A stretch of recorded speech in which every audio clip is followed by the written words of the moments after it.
केला सींचने की कथा। एक समय की बात है, एक गांव में एक गरीब लेकिन बहुत श्रद्धालु स्त्री रहती थी।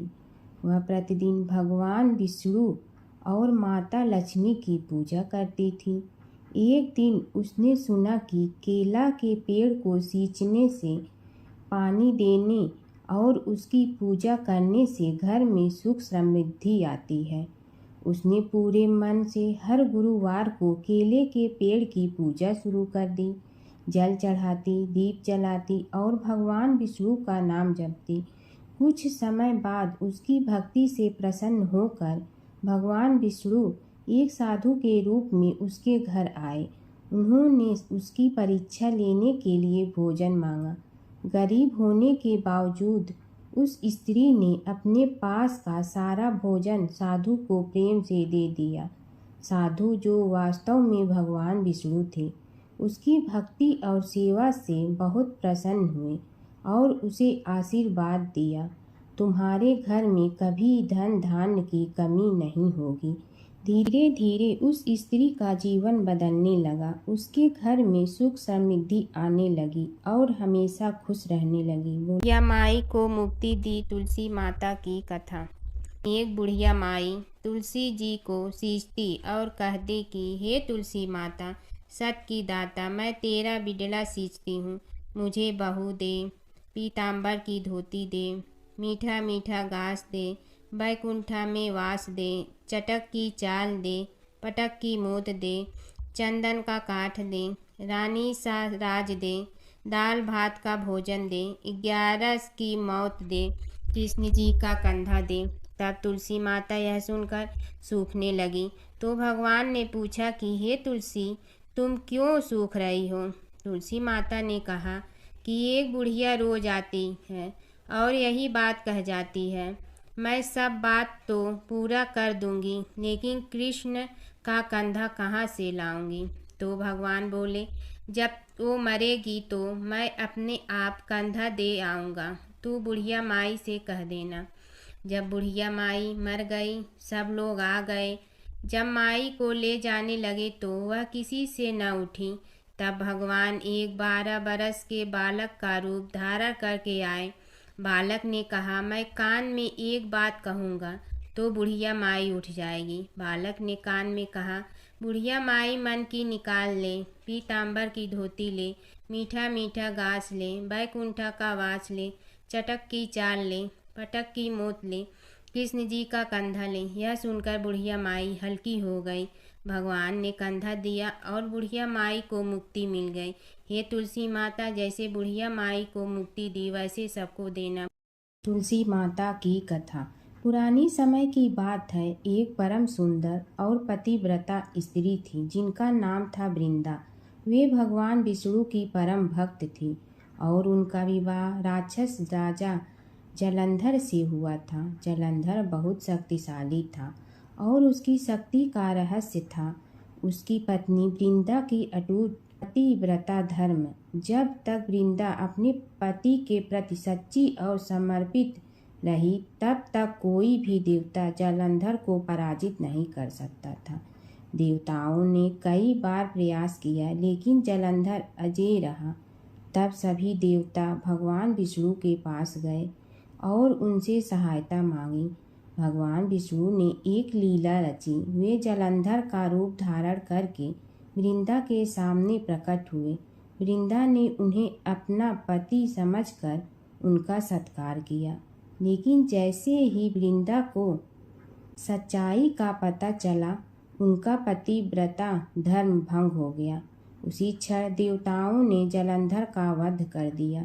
जब वृंदा को यह ज्ञात हुआ कि यह सब भगवान विष्णु की लीला थी, तो वे बहुत दुखी हुई और उन्होंने भगवान विष्णु को श्राप दिया कि वे पत्थर बन जाएं। उसी श्राप के कारण भगवान विष्णु शालिग्राम पत्थर के रूप में प्रकट हुए। इसके बाद वृंदा ने अपने प्राण त्याग दिए। उनके शरीर से एक पवित्र पौधा उत्पन्न हुआ, जिसे आज हम तुलसी के नाम से जानते हैं। तभी से तुलसी को देवी का रूप माना जाता है और उनकी पूजा की जाती है। तुलसी माता को घर में रखने से सुख समृद्धि आती है। भगवान विष्णु को तुलसी अत्यंत प्रिय है। बिना तुलसी के भगवान विष्णु की पूजा अधूरी मानी जाती है। सच्ची भक्ति और पतिव्रता धर्म में अपार शक्ति होती है। धर्मराज जी की कथा। दो सेठानियाँ थीं। एक के घर में धन बहुत था पर वह कंजूस थी। दूसरी के पास धन थोड़ा कम था पर मन से वह बहुत अमीर थी। रोज सवेरे उठती, गंगा स्नान करती, तुलसी माता, बड़ पीपल सींचने, भगवान के मंदिर जाके पूजा करती। धर्मराज सूरज भगवान की कहानी सुनती, भगवान के भोग लगाकर अतिथि को जिमाती, गाय कुत्ता के लिए ग्रास निकालती। दूसरी सेठानी इस धर्मात्मा को देखकर हंसती और कहती, पता नहीं दिन भर क्या करती रहती है। थोड़े समय बाद दोनों सेठानियों को भगवान का बुलावा आया। धर्मात्मा सेठानी के तो यमराज जी ने विमान भेजा और दूसरी को दूत मारते ही ले गया। रास्ते में सेठानी बोली, मेरे को भूख लगी है। तो दूत बोले, किसी को कुछ दिया होगा तो मिलेगा। फिर बोली, प्यास लगी है। दूत बोले, किसी को पानी पिलाया तो मिलेगा। रास्ते में उसे काट चुभने लगे, गर्मी पड़ने लगी, पर दूत तो उसे घसीटे ही ले गए। अब सेठानी बहुत पछताने लगी कि सब कुछ होते हुए भी दान धर्म नहीं किया। इतने में यमराज का दरबार आया। धर्मात्मा बुढ़िया को भगवान के पास सिंहासन मिला और वह उस पर बैठी थी। उधर दूसरी सेठानी को तपते कुंड में डाल दिया। अब सेठानी यमराज से बोली, मुझे 1.25 पहर का जीवन दान दे दो, मैं वापस आकर दंड भोग लूंगी। यमराज बोले, ठीक है। सेठानी के शरीर में वापस प्राण डाल दिए।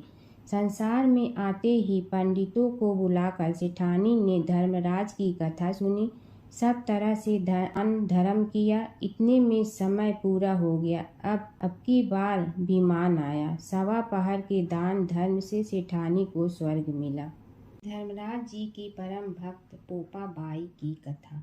एक गांव में एक पोपा बाई रहती थी। जब वह 5 साल की थी तभी से वह नियम से धर्मराज जी व्रत की कथा सुनती थी और व्रत करती थी। एक दिन उसने अपने भाई व भाभी से कहा कि मैं शादी नहीं करूंगी, अब मैं अपना समय भगवान की पूजा अर्चना में ही बिताना चाहती हूँ।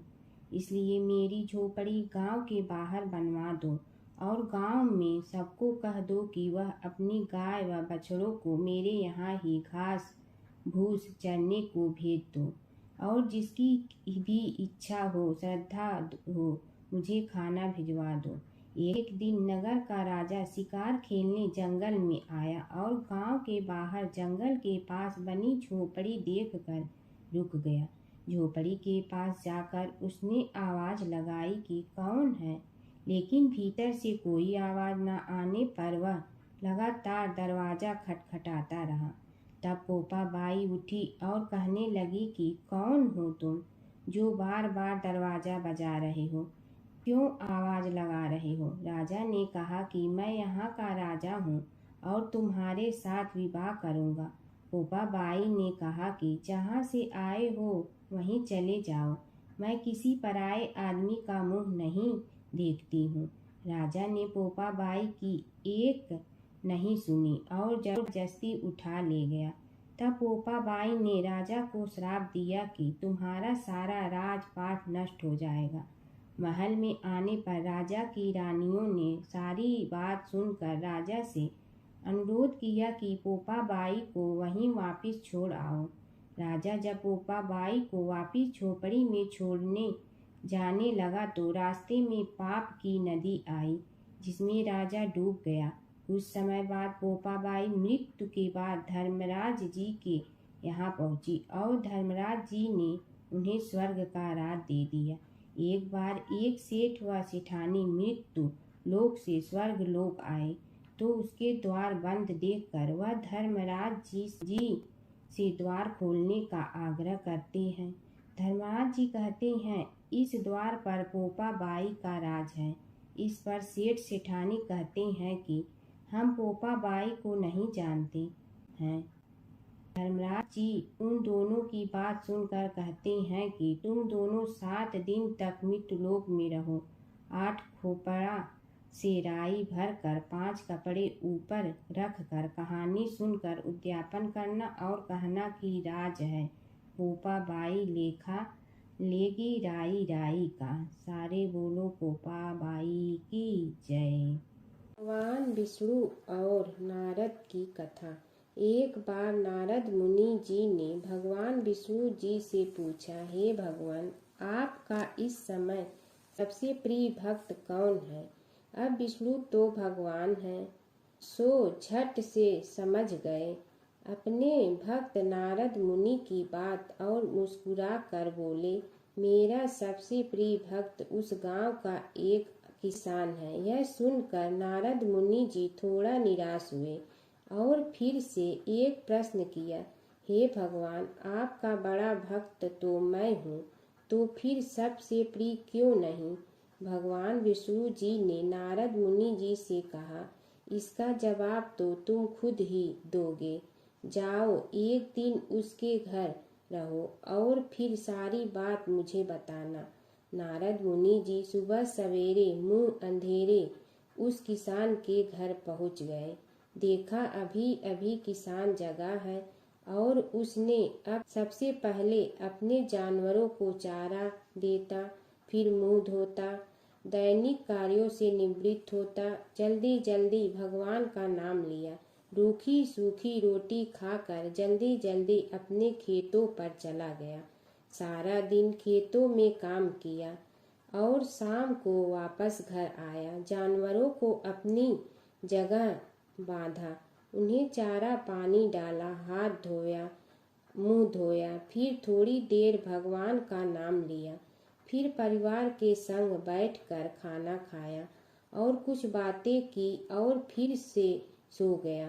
अब सारा दिन यह सब देखकर नारद मुनि जी भगवान विष्णु के पास वापिस आए और बोले, भगवान, मैं आज सारा दिन उस किसान के संग रहा, लेकिन वो तो ढंग से आपका नाम भी नहीं ले सकता। उसने थोड़ी देर सुबह, थोड़ी देर शाम को और भी जल्दी जल्दी आपका ध्यान किया, और मैं तो 24 घंटे सिर्फ आपका ही नाम जपता हूँ। क्या आपका सबसे प्रिय भक्त वो गरीब किसान ही है? भगवान विष्णु जी ने नारद की बात सुनकर कहा, अब इसका जवाब भी तुम मुझे खुद ही देना। और भगवान विष्णु जी ने एक कलश अमृत से भरा नारद मुनि को थमाया और बोले, इस कलश को लेकर तुम तीनों लोकों की परिक्रमा करके आओ, लेकिन ध्यान रहे अगर एक बूंद भी अमृत नीचे गिरा तो तुम्हारी सारी भक्ति और पुण्य नष्ट हो जाएगी।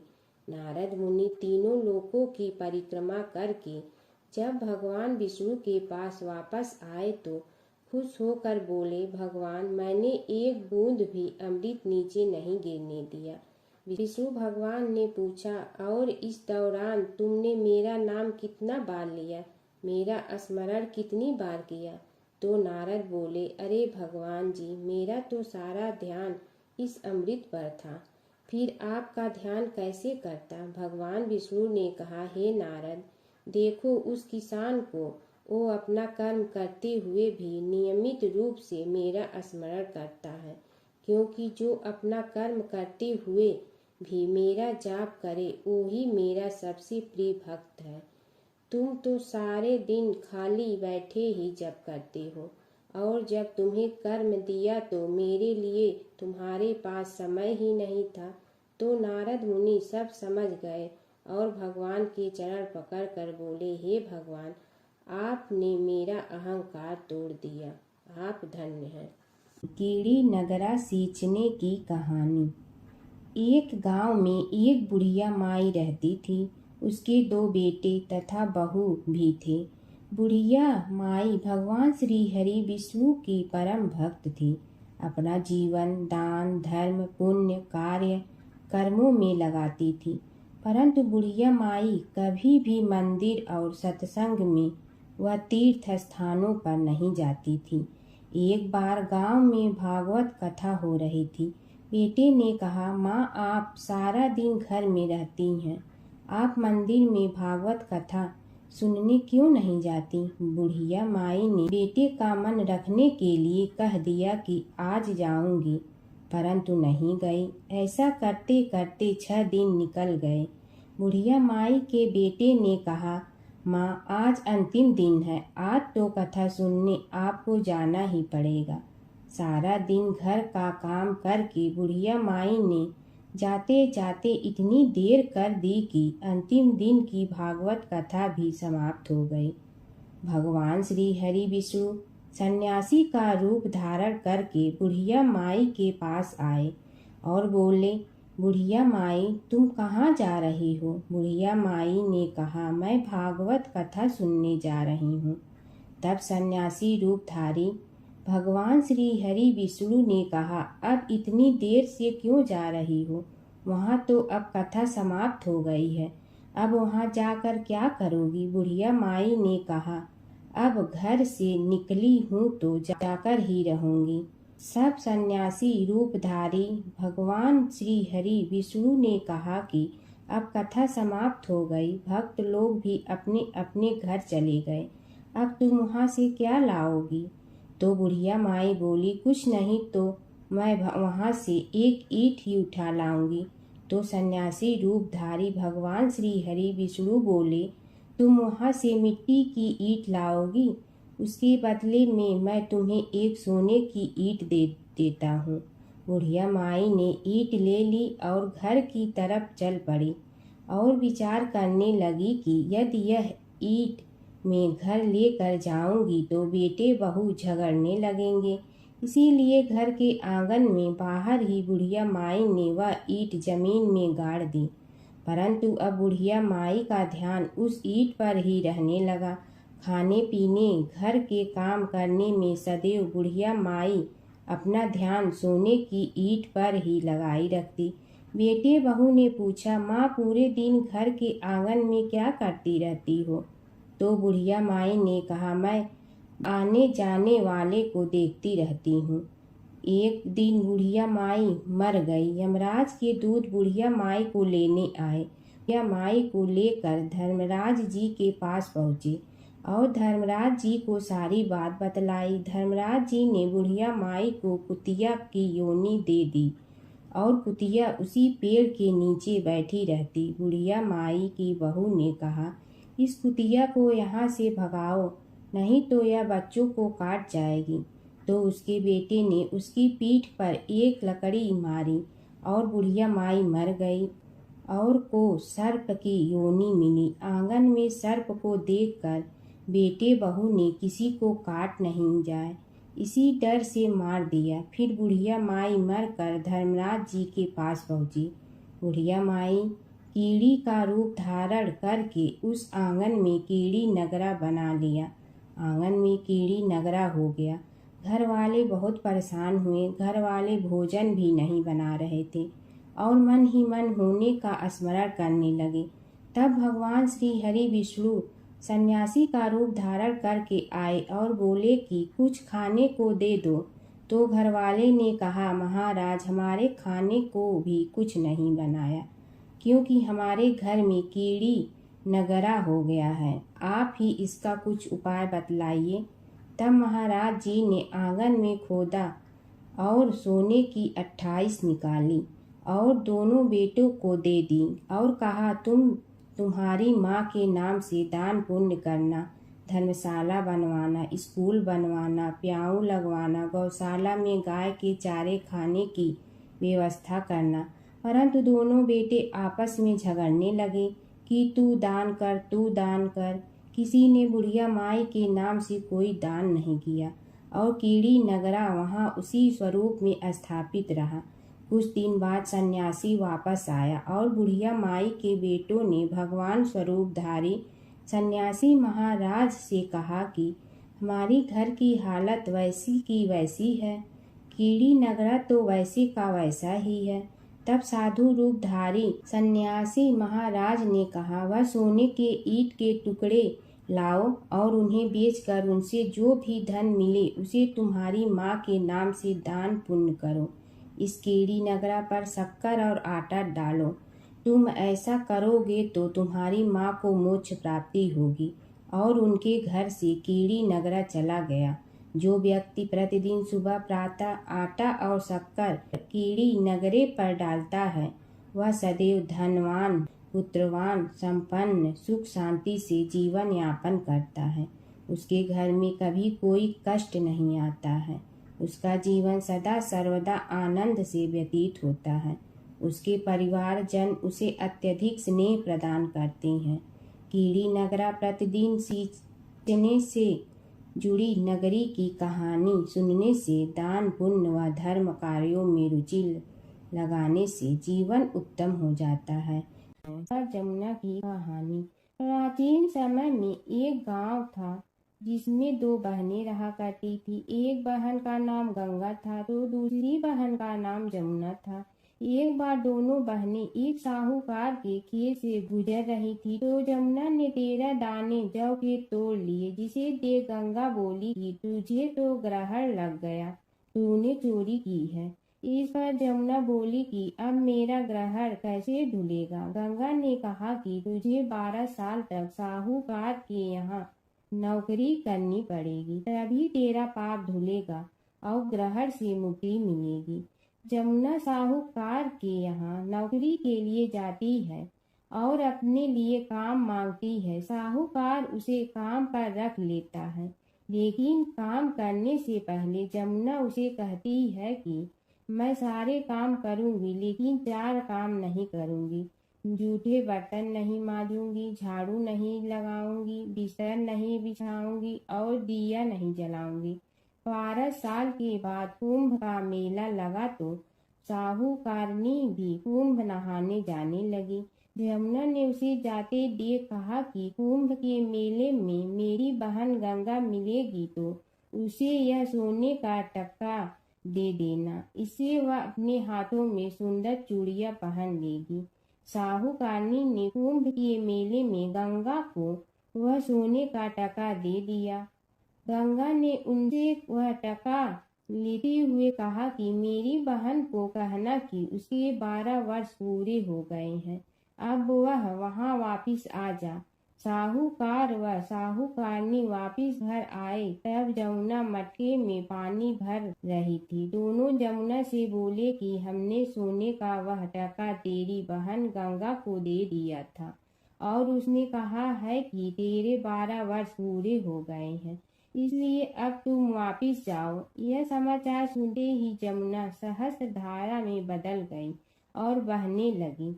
जमुना जी का यह रूप देखकर साहूकार और साहूकारनी परेशान हो गई थी। हमारे घर में जमुना माता ने काम किया, हमें तो अब ग्रहण लग गया है, हम यह ग्रहण कैसे उतारेंगे। जमुना भागकर गंगा माता के पास चली गई। गंगा ने जमुना से पूछा कि तुम साहूकार साहूकारनी से कुछ कहकर आई हो या ऐसे ही बिना बताए आ गई। तब जमुना बोली कि मैं तो कुछ भी बताकर नहीं आई हूँ। गंगा ने कहा कि जा उन्हें धीरज दे आ, नहीं तो उन्हें जीवन भर असंतोष ही रहेगा। गंगा के कहने पर जमुना माता ने साहूकार साहूकारनी को सपने में दर्शन दिए और कहा कि तुम दोनों उल्टे माथे क्यों पड़े हो, जाओ उठकर खाओ पियो। तब दोनों बोले कि हम कैसे उठें, हमें तो ग्रहण लगा है, क्योंकि हमने उल्टे सीधे और पता नहीं कितने नीच कार्य आपसे कराए हैं। तब जमुना जी बोली कि तुम्हें ग्रहण नहीं लगा है, ग्रहण तो मुझे लगा था कि मैंने तुम्हारे खेत से 13 दाने जौ के चुराए थे। मैं तो अपना ग्रहण उतारने तुम्हारे घर आई थी। मेरा ग्रहण तुम्हारे घर में 12 वर्ष तक रहने से उतर गया है और मेरी मुक्ति हो गई है। जमुना जी ने कहा कि तुम्हें कोई ग्रहण नहीं लगा है, उल्टे मेरे 12 वर्ष तक यहाँ रहने से तुम्हारी भी मुक्ति हो गई है। यह कहकर जमुना जी स्वप्न से चली गई। दोनों उठकर देखते हैं कि उनके घर में पहले से भी अधिक धन हो गया है। हे जमुना माता, जैसे आपने साहूकार व साहूकारनी की मुक्ति कराई, वैसे ही आप अपने सभी भक्तों की करना। नगर बसेरे की कहानी। किसी गांव में एक भाट व एक जाट रहता था। दोनों में घनिष्ठ मित्रता थी। एक बार जाट अपनी बहन के घर जाने को तैयार हुआ तो भाट अपनी ससुराल जाने को तैयार हुआ। दोनों साथ चल पड़े तो रास्ते में रुककर एक कुएं की मुंडेर पर बैठ गए। जाट ने भाट से कहा कि नगर बसेरा कर लेते हैं। इस पर भाट बोला कि तू ही नगर बसेरा कर ले, मैं तो अपनी ससुराल जा रहा हूँ, वहाँ खूब खातिर होगी मेरी, तू कर ले नगर बसेरा। जाट वहीं कुएं के पास बैठ पानी की घंटी और चावल का दाना लेकर नगर बसेरा करने लगा। नगर बसेरा करने के साथ जाट कहने लगा कि नगर बसेरा जो करे सो मल धोवे पाँव, ताता माड़ा तापसी देगी मेरी माँ, माँ देगी मावशी तेगी द्वारका का वास, मीठा मीठा घास वृंदावन का वास, पाँच कुल्ठी छठी रास मेरी जीवड़ो श्री कृष्ण के पास, डालू पानी हो जाए घी झट से निकल जाए मेरा जी। यह सब कर कर के वह जाट बहन के पास चल पड़ा। जाट की बहन ने भाई के आने पर उसकी खातिर की। खी बूरा के साथ भाई को जिमाया। दोनों ने बैठकर ढेर सारी बातें की। इधर भाट अपने ससुराल पहुंचा तो वहां आग लगी हुई थी। आग बुझाने वह भी लग गया, जिसमें हाथ मुंह भी काले हो गए और खुद भी थोड़ा सुलझ गया। ना रोटी ना पानी के लिए ही किसी ने पूछा। एक पड़ोसन आई तो उसने भाट की सास को कहा कि जमाई आया है, जरा उस आओ भगत कर लो। बुढ़िया बोली कि सब कुछ तो जल गया है, अब कहाँ से आओ भगत करूं। तब पड़ोसन ने ही भाट को एक रोटी के साथ छाछ दी। उसने वही खाकर गुजारा किया। शाम को दोनों फिर घर की ओर चल पड़े और रास्ते में मिल गए और एक दूसरे का हाल पूछा। भाट बोला कि मेरी ससुराल में तो आग लगी हुई थी, आग बुझाते मैं खुद काला हो गया हूँ, ना रोटी मिली ना पानी। जाट बोला कि मेरी तो बहुत खातिर हुई। फिर बोला कि मैंने कहा था ना कि नगर बसेरा कर ले, अब कर ले, लेकिन भाट ने फिर मना कर दिया। कहने लगा कि चाहे रोटी दे या न दे, तेरी तो माँ है, दही चूरमा का पेड़ा धरा पाएगा। भाट ने फिर नगर बसेरा नहीं किया। जाट ने कर लिया। नगर बसेरा जो करे सो मल धोवे पाँव, ताता माड़ा तापसी देगी मेरी माँ, माँ देगी मावशी देगी द्वारका का वास, मीठा मीठा घास वृंदावन का वास, पाँच कुल्ठी छठी रास मेरा जीवड़ो श्री कृष्ण के पास, डालू पानी हो जाए घी झट से निकल जाए मेरा जी। करके वह चल पड़ा। घर पहुँचते ही जाट की मावशी ने बहुत लाड प्यार किया। उधर भाट घर गया तो उसकी भैंस खो गई थी। बाप एक लाठी रखे तो दूसरी उठाए और कहने लगा कि ससुराल गया तो आग लगा दी, अब यहाँ आया तो भैंस खो दी। बाप ने कहा कि पहले भैंस लेकर आ, तभी रोटी पानी मिलेगा। सारा दिन भाट भैंस ढूंढता रहा, लेकिन उसे भैंस नहीं मिली। जाट और भाट की मुलाकात फिर से बाजार में हो गई। जाट ने भाट के हाल चाल पूछे तो भाट बोला कि आते ही भैंस खो गई, बस उसी दिन से भैंस ढूंढ रहा हूँ। रोटियां का तो पूछो ही मत। जाट ने कहा कि मैंने तो पहले ही कहा था कि नगर बसेरा कर ले।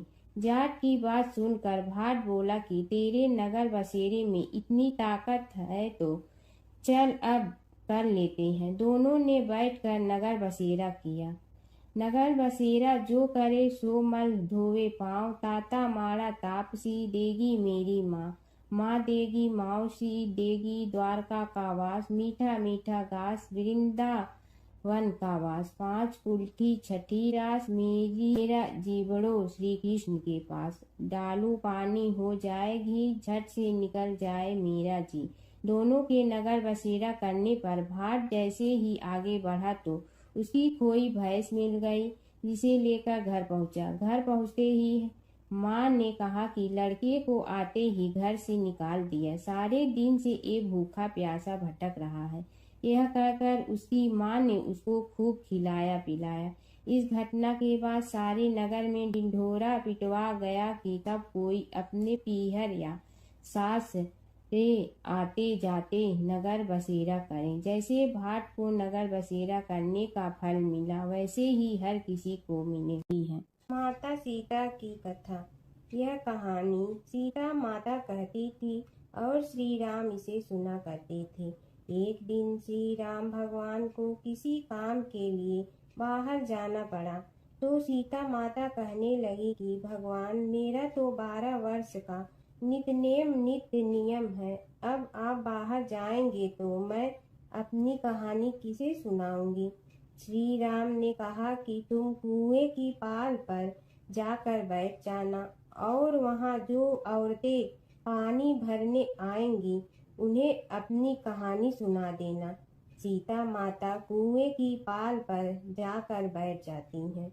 एक स्त्री आई, उसने रेशम की जड़ी की साड़ी पहन रखी थी और सोने का घड़ा ले रखा था। सीता माता उसे देख कहती हैं कि बहन, मेरा 12 वर्ष का नित्य सुन लो। पर वह स्त्री बोली कि मैं तुम्हारा नित्य सुनूंगी तो मुझे घर जाने में देरी हो जाएगी और मेरी सास मुझसे लड़ेंगी। उसने कहानी नहीं सुनी और चली गई। उसकी रेशम जड़ी की साड़ी फट गई, सोने का घड़ा मिट्टी के घड़े में बदल गया। सास ने देखा तो पूछा कि ये किसका दोष अपने सिर लेकर आ गई है। बहू ने कहा कि कुएं पर एक औरत बैठी थी, उसने कहानी सुनने के लिए कहा, लेकिन मैंने सुनी नहीं, जिसका यह फल मिला है। बहू की बात सुनकर अगले दिन वही साड़ी और घड़ा लेकर सास कुएं की पाल पर गई। सास को वहीं माता सीता बैठी मिली, तो माता सीता ने कहा कि बहन, मेरी कहानी सुन लीजिए। सास बोली कि एक बार छोड़, मैं तो 4 बार कहानी सुन लूंगी। राम आए लक्ष्मण आए, देश के पुजारी आए, नित नेम का नेम लाए, आओ राम बैठो राम। तपी रसोई जियो राम, माखन मिश्री खाओ राम। दूध बतासा पियो राम, सूत के पलका मोठो राम। साल दुसाला पोठो राम, साल दुसाला ओढ़ो राम। जब बोलो जब राम ही राम, राम संवारे सबके काम। खाली घर भंडार भरेंगे, सबका बेड़ा पार करेंगे। श्री राम जय राम जय जय राम। सास बोली कि बहन, कहानी तो बहुत अच्छी लगी। कहानी सुनकर सास घर चली गई और उसकी साड़ी फिर से रेशम जड़ी की बन गई। मिट्टी का घड़ा फिर सोने के घड़े में बदल गया। बहू कहने लगी, सासू माँ, आपने ये सब कैसे किया। सास ने कहा कि बहू, तू दोष लगा के आई थी और मैं अब दोष उतार कर आ रही हूँ। बहू ने फिर पूछा कि वह कुएं वाली स्त्री कौन है। सास बोली कि वे सीता माता थी। वे पुराने से नया कर देती हैं, खाली घर में भंडार भर देती हैं। वह लक्ष्मी जी का वास घर में कर देती हैं। आदमी की जो भी इच्छा हो उसे पूरा कर देती हैं। बहू बोली कि ऐसी कहानी मुझे भी सुना दो। सास बोली कि ठीक है, तुम भी सुनो। और सास ने कहानी शुरू की। राम आए लक्ष्मण आए, देश के पुजारी आए, नित नेम का नेम लाए, आओ राम बैठो राम। तपी रसोई जियो राम, माखन मिश्री खाओ राम। दूध बतासा पियो राम, सूत के पलका मोठो राम। साल दुसाला पोठो राम, साल दुसाला ओढ़ो राम। जब बोलो जब राम ही राम, राम संवारे सबके काम। खाली घर भंडार भरेंगे, सबका बेड़ा पार करें। श्री राम जय जय राम। कहानी सुनकर बहू बोली कि कहानी तो बहुत अच्छी है। सास ने कहा कि ठीक है, इस कहानी को रोज कहा करेंगे। अब सास बहू रोज सवेरे उठती, नहाती धोती और पूजा करने के बाद नित नेम की सीता की कहानी कहती। एक दिन उनके यहाँ एक पड़ोस की औरत आई। और बोली कि बहन जरा सी आँच दे ना। तो वह बोली कि आज तो अभी हमने जलाई ही नहीं। पड़ोसन ने कहा कि तुम सुबह 4 बजे से उठकर क्या कर रही हो? फिर उन्होंने कहा कि सुबह उठकर हम पूजा करते हैं, फिर सीता माता की नित्य-नेम की कहानी कहते हैं। पड़ोसन ने उसकी बात सुनकर फिर कहा कि सीता माता की कहानी कहने से तुम्हें क्या मिलता है? वे बोली कि इनकी कहानी कहने से घर में भंडार भर जाते हैं, सारे काम सिद्ध होते हैं, मन की इच्छा भी पूरी हो जाती है। पड़ोसन कहती है कि बहन ऐसी कहानी तो मुझे भी सुना दो। फिर वह बोली कि ठीक है, तुम भी यह कहानी सुन लो। राम आए लक्ष्मण आए, देश के पुजारी आए, नित नेम का नेम लाए, आओ राम बैठो राम। सारी कहानी सुनने के बाद पड़ोसन कहने लगी, बहन कहानी तो मुझे बहुत अच्छी लगी। अब वह पड़ोसन भी नित नेम सीता माता की कहानी कहने लगी। कहानी कहने से सीता माता ने पड़ोसन के भी भंडार भर दिए। अब तो पूरे मोहल्ले में नित नेम की कथा चल पड़ी। हर किसी की मनोकामना पूरी होने लगी। हे सीता माता, जैसे आपने उनके भंडार भरे, वैसे ही आप हमारे भी भंडार भरना, सबकी भरना, कहानी सुनने वाले के भी और कहानी कहने वाले के भी। एक समय की बात है कि विष्णु भगवान का विवाह लक्ष्मी जी के साथ निश्चित हो गया। विवाह की तैयारी होने लगी। सभी देवताओं को निमंत्रण भेजे गए, परंतु गणेश जी को निमंत्रण नहीं दिया। कारण जो भी रहा हो, अब भगवान विष्णु की बारात जाने का समय आ गया। सभी देवता अपनी पत्नियों के साथ विवाह समारोह में आए। उन सब ने देखा कि गणेश जी कहीं दिखाई नहीं दे रहे हैं। तब वे आपस में चर्चा करने लगे कि क्या गणेश जी को कोई न्योता नहीं दिया है या स्वयं गणेश जी ही नहीं आए हैं। सभी को इस बात पर आश्चर्य होने लगा। तभी सब ने विचार किया कि विष्णु भगवान से ही इसका कारण पूछा जाए। विष्णु भगवान से पूछने पर उन्होंने कहा कि हमने गणेश जी के पिता भोलेनाथ महादेव को न्योता भेजा है। यदि गणेश जी अपने पिता के साथ आना चाहते हैं तो आ जाते, अलग से न्योता देने की कोई आवश्यकता भी नहीं थी। दूसरी बात यह है कि उनको 1.25 मन मूंग, 1.25 मन चावल, 1.25 मन घी और 1.25 मन लड्डू का भोजन दिन भर में चाहिए। यदि गणेश जी नहीं आएंगे तो कोई बात नहीं, दूसरे के घर जाकर इतना सारा खाना पीना अच्छा भी नहीं लगता। इतनी वार्ता कर ही रहे थे कि किसी एक ने सुझाव दिया, यदि गणेश जी आ भी जाए तो उनके द्वारपाल बनाकर बैठा देंगे कि आप घर की याद रखना। आप तो चूहे पर बैठकर धीरे धीरे चलोगे तो बारात से बहुत पीछे रह जाओगे। यह सुझाव भी सबको पसंद आ गया, तो विष्णु भगवान ने भी अपनी सहमति दे दी। होना क्या था कि इतने में गणेश जी वहां आ पहुंचे और उन्हें समझा बुझा कर घर की रखवाली करने बैठा दिया गया। बारात चल रही थी, तब नारद जी ने देखा कि गणेश जी तो दरवाजे पर ही बैठे हुए हैं। तो वे गणेश जी के पास गए और रुकने का कारण पूछा। गणेश जी कहने लगे कि विष्णु भगवान ने मेरा बहुत अपमान किया है। नारद जी ने कहने लगे कि अपनी मूसक देना को आगे भेज दे तो वह रास्ता खोद देगी, जिससे उनके वाहन धरती में धंस जाएंगे। तब आपको सम्मान पूर्वक बुलाना पड़ेगा। अब तो गणेश जी ने अपनी मूसक सेना जल्दी से आगे भेज दी और सेना ने जमीन पोली कर दी। जब बारात वहां से निकली तो रथों के पहिए धरती में धंस गए। लाख कोशिश करे परंतु पहिए नहीं निकले। सभी ने अपने अपने उपाय किए परंतु पहिए तो नहीं निकले, बल्कि जगह जगह से टूट गए। किसी की समझ में नहीं आ रहा था कि अब क्या किया जाए। तब तो नारद जी ने कहा, आप लोगों ने गणेश जी का अपमान करके अच्छा नहीं किया। यदि उन्हें मना कर लाया जाए तो आपका कार्य सिद्ध हो सकता है और यह संकट टल सकता है। शंकर भगवान ने अपने दूत नंदी को भेजा और वे गणेश जी को लेकर आए। गणेश जी का आदर सम्मान के साथ पूजन किया। तब कहीं रथ के पहिए निकले। अब रथ के पहिए निकल के परंतु टूट फूट गए तो उन्हें सुधारे गए। पास के खेत में खाती काम कर रहा था, उसे बुलाया गया। खाती अपना कार्य करने के पहले श्री गणेशाय नमः कहकर गणेश जी की वंदना मन ही मन करने लगा। देखते ही देखते खाती ने सभी पहियों को ठीक कर दिया।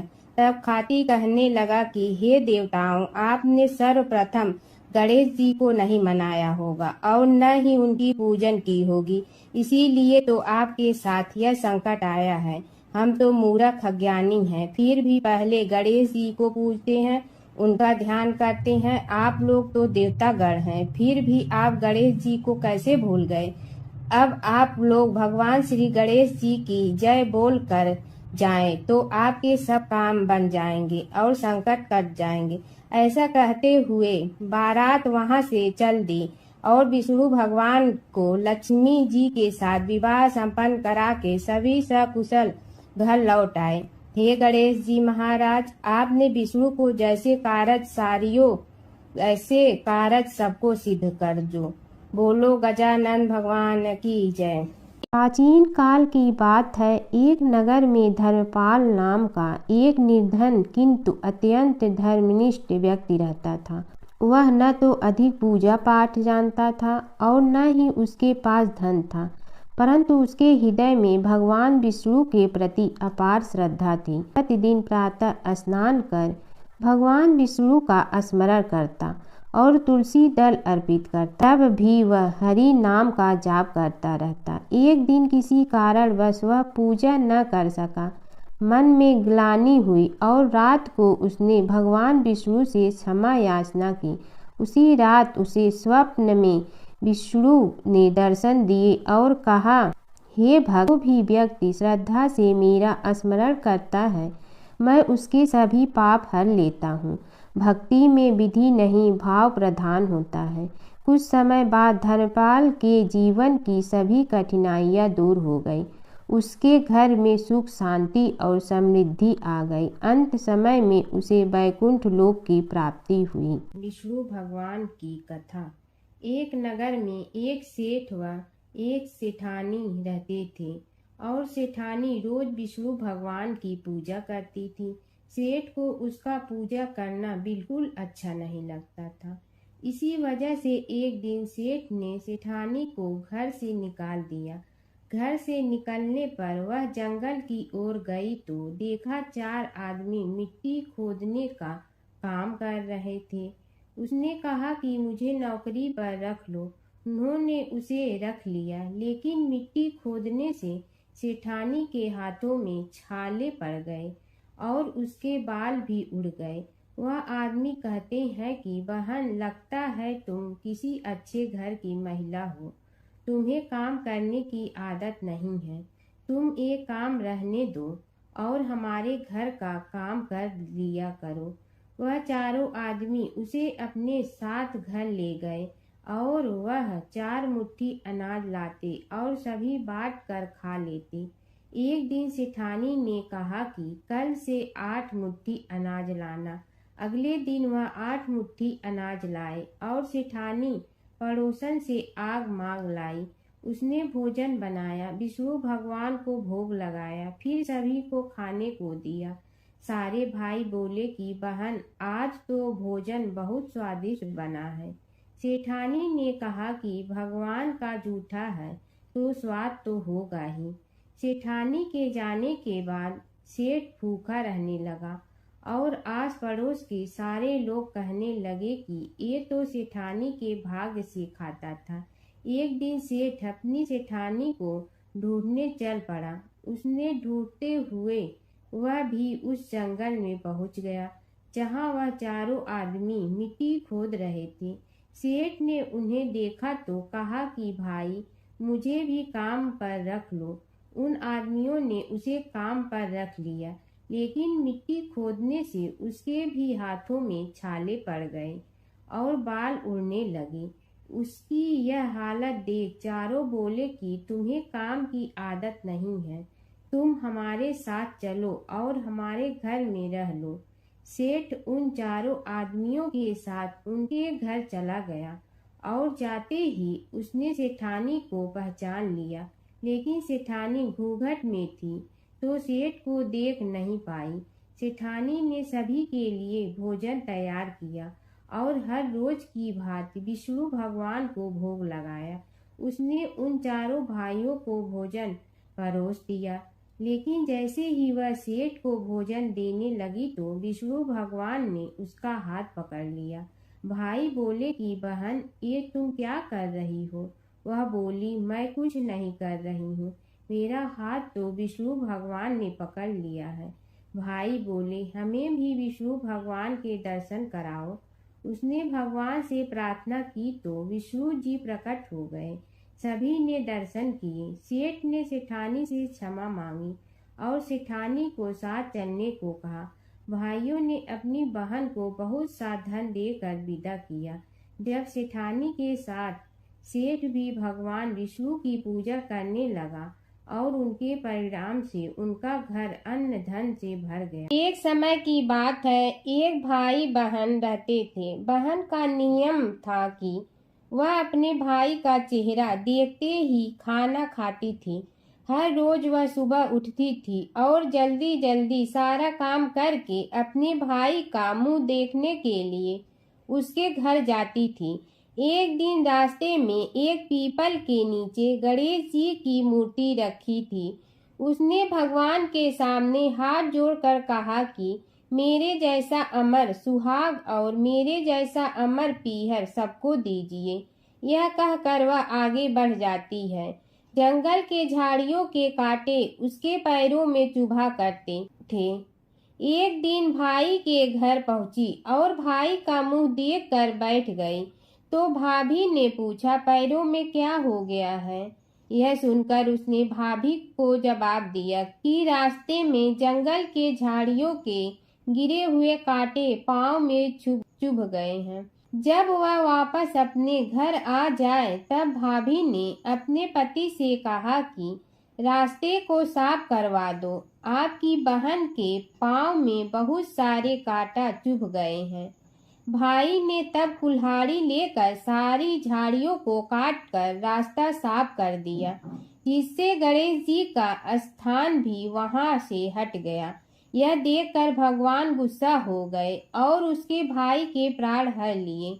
लोग अंतिम संस्कार के लिए जब भाई को ले जा रहे थे तब उसकी भाभी रोते हुए लोगों से कही, थोड़ी देर रुक जाओ, उसकी बहन आने वाली है, वह अपने भाई का मुंह देखे बिना नहीं रह सकती है, उसका यह नियम है। तब लोगों ने कहा, आज तो देख लेगी पर कल कैसे देखेगी?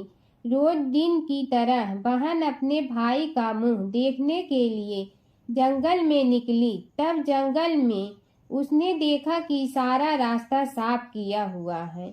जब वह आगे बढ़ी तो उसने देखा कि सिद्ध विनायक को भी वहां से हटा दिया गया है। तब उसने जाने से पहले गणेश जी को एक अच्छे स्थान पर रखकर उन्हें स्थान दिया और हाथ जोड़कर बोली, भगवान, मेरे जैसा अमर सुहाग और मेरे जैसा अमर पीहर सबको देना। और फिर बोलकर आगे निकल गई। भगवान सोचने लगे, अगर इसकी नहीं सुनी तो हमें कौन मानेगा, हमें कौन पूजेगा? तब सिद्ध विनायक ने उसे आवाज दी, बेटी, इस खेजड़ी की 7 पत्तियां लेकर जा और उसे कच्चे दूध में धोकर भाई के ऊपर छींटा मार देना, वह उठकर बैठ जाएगा। यह सुनकर जब पीछे मुड़ी तो वहां कोई नहीं था। फिर वह यह सोचने लगी कि ठीक है, जैसा सुना वैसा कर लेती हूँ। फिर वह 7 खेजड़ी की पत्तियां लेकर अपने भाई के घर पहुंची। उसने देखा वहां कई लोग बैठे हुए हैं। भाभी बैठी रो रही है और भाई की लाश रखी है। तब उसने पत्तियों को बताए हुए नियम के तहत भाई के ऊपर इस्तेमाल किया। तब भाई उठकर बैठ गया। भाई बोला बहन से, मुझे बहुत ही गहरी नींद आ गई थी। तब बहन बोली, यह नींद किसी दुश्मन को भी न आए, और उसने सारी बात अपने भाई को बता दी। प्राचीन काल की बात है। नैमिषारण्य क्षेत्र में ऋषि, महर्षि और साधु संतों का समाज जुड़ा था। उसमें श्री सूत जी भी विद्यमान थे। शौनक जी ने उनकी सेवा में उपस्थित होकर निवेदन किया कि हे अज्ञान रूप घोर तिमिर को नष्ट करने में करोड़ों सूर्यों के समान प्रकाशमान श्री सूत जी हमारे कानों के लिए अमृत के समान जीवन प्रदान करने वाले कथा तत्व का वर्णन कीजिए। हे सूत जी, हमारे हृदयों में ज्ञान के प्रकाश की वृद्धि तथा भक्ति, वैराग्य और विवेक की उत्पत्ति जिस कथा से हो सकती हो वह हमारे प्रति कहने की कृपा कीजिए। शौनक जी की जिज्ञासा से सूत जी बड़े प्रसन्न हुए। पुरातन इतिहासों के स्मरण से उनका शरीर पुलकायमान हो रहा था। वे कुछ देर उसी स्थिति में विराजमान रहकर कुछ विचार करते रहे और अंत में बोले, शौनक जी, इस विषय में आपके चित्त में बड़ी जिज्ञासा है। आप धन्य हैं जो सदैव ज्ञान की प्राप्ति में तत्पर रहते हुए विभिन्न पुराण कथाओं की जिज्ञासा रखते हैं। आज मैं आपको ज्ञान के परम स्रोत रूप श्री गणेश जी का जन्म कर्म रूप चरित्र सुनाऊंगा। गणेश जी से ही सभी ज्ञानों सभी विद्याओं का उद्भव हुआ है। अब आप सावधान चित्त से विराजमान हो। श्री गणेश जी के ध्यान और नमस्कार पूर्वक उनका चरित्र श्रवण करें। नमस्तस्मै गणेशाय ब्रह्मा विद्या प्रदायिनी यनांगस्त्यसमः साक्षात विघ्न सागर सोसड़े। कैसे हैं वे श्री गणेश जो सभी प्रकार की ब्रह्म विद्याओं को प्रदान करने वाले अर्थात ब्रह्मा के सगुण और निर्गुण स्वरूप पर प्रकाश डालने और जीव ब्रह्मा का अभेद प्रतिपादन करने वाली विद्याओं के दाता हैं। वे विघ्नों के समुद्रों को महर्षि अगस्त के समान शोषण करने में समर्थ हैं। इसलिए उनका नाम विघ्न सागर शोषक के नाम से प्रसिद्ध है। मैं उन भगवान श्री गणेश जी को नमस्कार करता हूँ।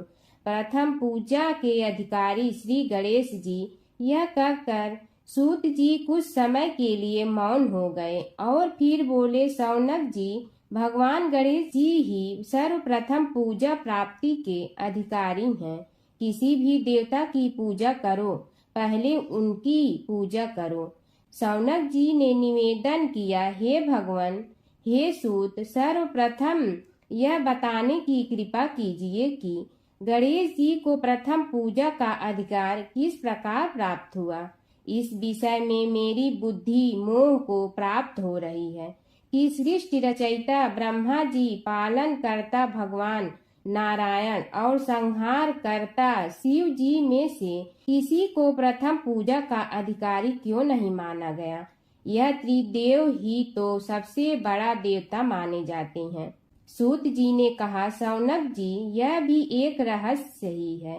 देखो, अधिकार मांगने से नहीं मिलता, इसके लिए योग्यता होनी चाहिए। संसार में अनेकों देवी देवताएं पूजे जाते हैं। पहले जो जिसका इष्ट देव होता है वह उसी की पूजा किया करता है। इससे बड़े देवताओं के महत्व में कमी आने की आशंका उत्पन्न हो गई। इस कारण देवताओं में परस्पर विवाद होने लगा। वे उसका निर्णय प्राप्त करने के लिए शिव जी के पास पहुँचे और प्रणाम करके पूछने लगे, प्रभु, हम सब में प्रथम पूजा का अधिकारी कौन है। शिव जी सोचने लगे कि किसे प्रथम पूजा का अधिकारी माने। तभी उन्हें एक युक्ति सूझी। बोले, देवगण, इसका निपटारा बातों से नहीं तथ्यों से होगा। इसके लिए एक प्रतियोगिता रखनी होगी, शिव की परिक्रमा करने की प्रतियोगिता।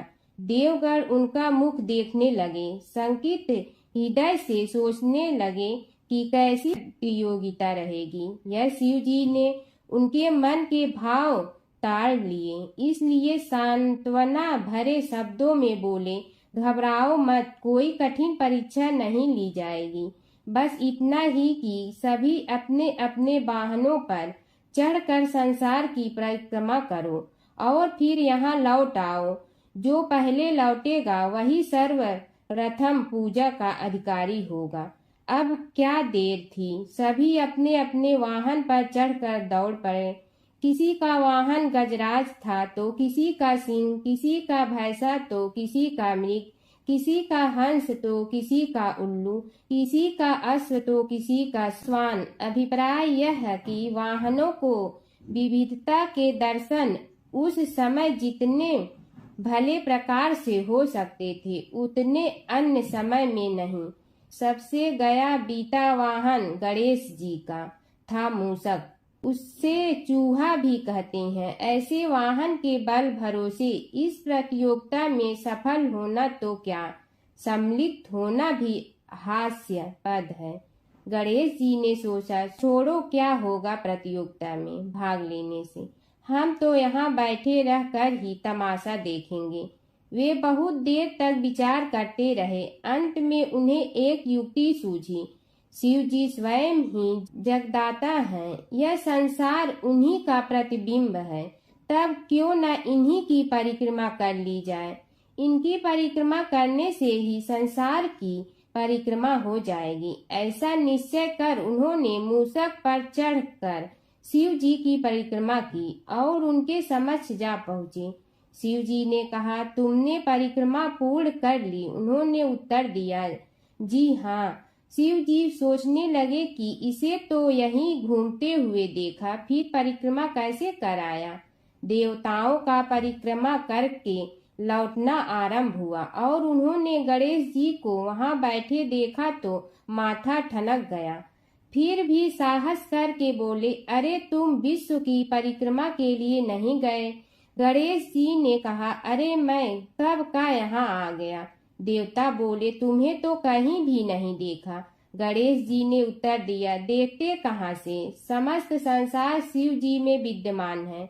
इनकी परिक्रमा करने से ही संसार की परिक्रमा पूर्ण हो गई। सूत जी बोले, शौनक, इस प्रकार गणेश जी ने अपनी बुद्धि के बल पर ही विजय प्राप्त कर ली। उनका कथन सत्य था, इसलिए कोई विरोध करता भी तो कैसे। बस उसी दिन से गणेश जी की प्रथम पूजा होने लगी। गणेश और बुढ़िया माई की कथा। एक बुढ़िया थी, वह बहुत ही गरीब और दृष्टिहीन थी। उसके एक बेटा और बहू थे। वह बुढ़िया सदैव गणेश जी की पूजा किया करती थी। एक दिन गणेश जी प्रकट होकर उस बुढ़िया से बोले, बुढ़िया माँ, तू जो चाहे सो मांग ले। बुढ़िया बोली, मुझे तो मांगना नहीं आता, कैसे और क्या मांगूं। तब गणेश जी बोले, अपने बहू बेटे से पूछ कर मांग ले। तब बुढ़िया ने अपने बेटे से कहा, गणेश जी कहते हैं तू कुछ मांग ले, बता मैं क्या मांगूं। पुत्र ने कहा, माँ तू धन मांग ले। बहू से पूछा तो बहू ने कहा, नाती मांग ले। तब बुढ़िया ने सोचा कि ये तो अपने अपने मतलब की बात कर रहे हैं, अतः उस बुढ़िया ने पड़ोसन से पूछा तो उन्होंने कहा, बुढ़िया तू तो थोड़े दिन जियोगी, क्यों तू धन मांगो और क्यों नाती मांगे। तू तो अपनी आँखों की रोशनी मांग ले, जिससे तेरी जिंदगी आराम से कट जाए। इस पर बुढ़िया बोली, यदि आप प्रसन्न है तो मुझे 9 करोड़ की माया दे, निरोगी काया दे, अमर सुहाग दे, आँखों की रोशनी दे, नाती दे, पोता दे और सब परिवार को सुख दे और अंत में मोक्ष दे। यह सुनकर तब गणेश जी बोले, बुढ़िया माँ, तुमने तो हमें ठग लिया। फिर भी जो तूने मांगा है वचन के अनुसार सब तुझे मिलेगा। और यह कहकर गणेश जी अंतर ध्यान हो गए। उधर बुढ़िया माँ ने जो कुछ मांगा वह सब कुछ मिल गया। हे गणेश जी महाराज, जैसे तुमने उस बुढ़िया माँ को सब कुछ दिया वैसे ही सबको देना। भगवान शिव और कृष्ण जी की कथा हिंदू धर्म में महत्वपूर्ण स्थान रखती है। ये कथाएं अक्सर एक दूसरे से जुड़ी हैं, जिनमें शिव को कृष्ण का भक्त और कृष्ण को शिव का आराध्य बताया गया है। पुराणों में शिव और कृष्ण के कई लीलाओं का वर्णन है। कृष्ण के दर्शन के लिए शिव का साधु वेश में गोकुल जाना। एक पौराणिक कथा के अनुसार भगवान शिव एक साधु का वेश धारण करके गोकुल में कृष्ण के दर्शन के लिए गए थे। मैया यशोदा ने उन्हें भिक्षा देने के लिए आई, लेकिन शिव ने कृष्ण के दर्शन के अलावा कुछ भी स्वीकार करने से इनकार कर दिया। यशोदा ने पहले तो मना कर दिया, लेकिन बाद में पूर्णमासी काकी के समझाने पर उन्होंने कृष्ण को साधु के सामने प्रकट किया। शिव ने कृष्ण के दर्शन किए और उनके चरणों की छाप छोड़कर चले गए। यशोदा और नंद राय समझ गए कि यह कोई साधारण साधु नहीं था, बल्कि कोई दिव्य पुरुष था। नारद मुनि का घमंड। एक बार नारद मुनि को अपने ज्ञान और भक्ति पर घमंड हो गया। कृष्ण ने नारद मुनि की परीक्षा लेने के लिए उन्हें एक गांव में भेजा, जहां एक महिला अपने पति के बीमार होने पर बहुत दुखी थी। नारद मुनि ने महिला को समझाया कि वह भगवान से प्रार्थना करे, लेकिन महिला ने कहा कि वह अपने पति को कष्ट में नहीं देख सकती। तब नारद मुनि ने राधा से मिलने का फैसला किया। राधा ने नारद मुनि को चरणामृत दिया और कहा कि वह इसे अपने पति को दे। नारद मुनि ने जब राधा से चरणामृत लिया तो उन्हें एहसास हुआ कि राधा का प्रेम कृष्ण के प्रति सबसे महान है। इस घटना के बाद नारद मुनि का घमंड चूर चूर हो गया। नारद मुनि और कृष्ण की लीला। नारद मुनि अक्सर कृष्ण की लीलाओं में शामिल होते थे। एक बार नारद मुनि इंद्र के दरबार से द्वारका जा रहे थे। रास्ते में उन्होंने पारिजात वृक्ष का एक फूल लिया और कृष्ण को दे दिया। कृष्ण ने वह फूल रुक्मिणी को दे। नारद मुनि ने देखा कि कृष्ण ने वह फूल रुक्मिणी को दिया तो उन्हें बहुत खुशी हुई। हर व्रत कथा के साथ पढ़ी और सुनी जाने वाली लपसी तपसी की यह कहानी। एक लपसी था, एक तपसी था। तपसी हमेशा भगवान की तपस्या में लीन रहता था। लपसी रोजाना सवा सेर की लपसी बनाकर भगवान का भोग लगाकर जीम लेता था। एक दिन दोनों लड़ने लगे। तपसी बोला, मैं रोज भगवान की तपस्या करता हूँ, इसलिए मैं बड़ा हूँ। लपसी बोला, मैं रोज भगवान को सवा सेर लपसी का भोग लगाता हूँ, इसलिए मैं बड़ा हूँ। नारद जी वहाँ से गुजर रहे थे। दोनों को लड़ता देखकर उनसे पूछा कि तुम क्यों लड़ रहे हो। तपसी ने खुद के बड़ा होने का कारण बताया और लपसी ने अपना कारण बताया। नारद जी बोले, तुम्हारा फैसला मैं करूँगा। दूसरे दिन लपसी और तपसी नहाकर अपनी रोज की भक्ति करने आए तो नारद जी ने छुपकर 1.25 करोड़ की एक एक अंगूठी उन दोनों के आगे रख दी। तपसी की नज़र उस अंगूठी पर पड़ी जो उसने चुपचाप अंगूठी उठाकर अपने नीचे दबा ली। तब लपसी की नज़र अंगूठी पर पड़ी, लेकिन उसने ध्यान नहीं दिया। भगवान को भोग लगाकर लपसी खाना खाने लगा। नारद जी सामने आए तो दोनों ने पूछा कि कौन बड़ा, तो नारद जी ने तपसी से खड़ा होने को कहा। वो खड़ा हुआ तो उसने नीचे दबी अंगूठी दिखाई पड़ी। नारद जी ने लपसी से कहा, तपस्या करने के बाद भी तुम्हारी चोरी करने की आदत नहीं गई, इसलिए लपसी बड़ा है और तुम्हें तुम्हारी तपस्या का कोई फल भी नहीं मिलेगा। तपसी शर्मिंदा होकर माफ़ी मांगने लगा। उसने नारद जी से पूछा, मुझे मेरी तपस्या का फल कैसे मिलेगा। नारद जी ने कहा, यदि कोई गाय और कुत्ते की रोटी नहीं बनाएगा तो फल तुम्हें मिलेगा। यदि कोई ब्राह्मण को भोजन करवा कर दक्षिणा नहीं देगा तो फल तुम्हें मिलेगा। यदि कोई साड़ी के साथ ब्लाउज नहीं देगा तो फल तुझे मिलेगा। यदि कोई दिए से दिया जलाएगा तो फल तुम्हें मिलेगा। यदि कोई सारी कहानी सुने लेकिन तुम्हारी कहानी नहीं सुने तो फल तुझे मिलेगा। उसी दिन से हर व्रत कथा कहानी के साथ लपसी तपसी की कहानी भी सुनी और कही जाती है। ओम जय जगदीश हरे, स्वामी जय जगदीश हरे। भक्त जनों के संकट क्षण में दूर करे। ओम जय जगदीश हरे। जो ध्यावे फल पावे, दुख बिन दे मन का। सुख संपत्ति घर आवे, कष्ट मिटे तन का। ओम जय जगदीश हरे। मात पिता तुम मेरे शरण कहूँ किसकी, तुम विनय और न दूजा आस करूँ जिसकी। ओम जय जगदीश हरे। तुम पूर्ण परमात्मा तुम अंतर्यामी, पार ब्रह्म परमेश्वर तुम सबके स्वामी। ओम जय जगदीश हरे। तुम बिंदा के सागर तुम पालन करता, मैं मूरख कल काम कृपा करो भरता। ओम जय जगदीश हरे। तुम हो ये कय गोचर सबके प्राणपति, किस विधि मिलूं दया में तुमको मैं कुमति। ओम जय जगदीश हरे।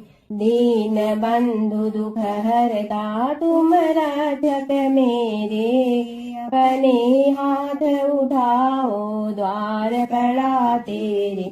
ओम जय जगदीश हरे। विषय विकार मिटा पाप हरो देवा, श्रद्धा भक्ति बढ़ाओ संतन की सेवा। ओम जय जगदीश हरे। तन मन धन सब तेरा, स्वामी सब कुछ है तेरा, तेरा तुझको अर्पण क्या लागे मेरा।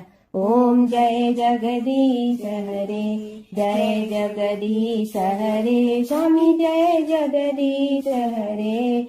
भक्त जनों के संकट टलने दूर करे। ओम जय जगदीश हरे। स्वामी जय जगदीश हरे।